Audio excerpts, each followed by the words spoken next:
壁紙用の糊は水で希釈して使用するタイプが一般的です。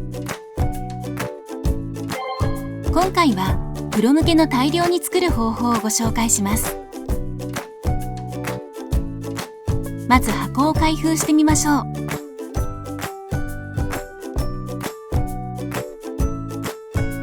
ルーアマイルドを開封するとこのようなゲル状になっていて、これを約7割の水で薄めて使用します。糊を入れる大きめの容器にバケツに用意した水の半分を入れて、開封したビニール袋の中にも水をスポンジ一絞り入れます。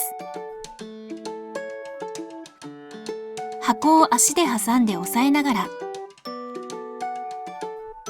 引き抜くように袋ごと取り出しましょう。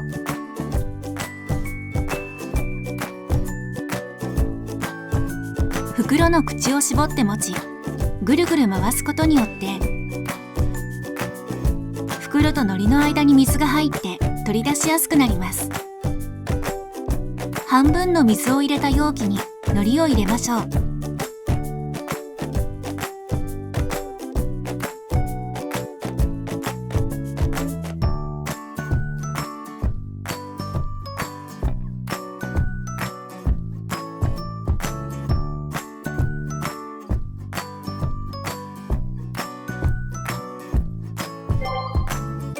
攪拌機を使って水と混ぜていきます。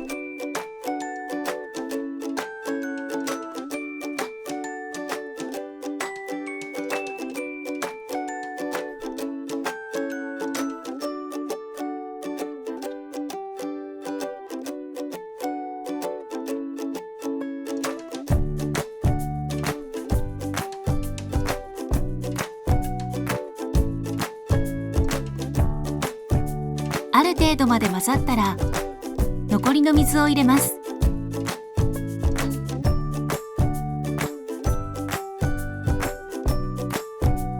あとはひたすら混ぜていきましょう。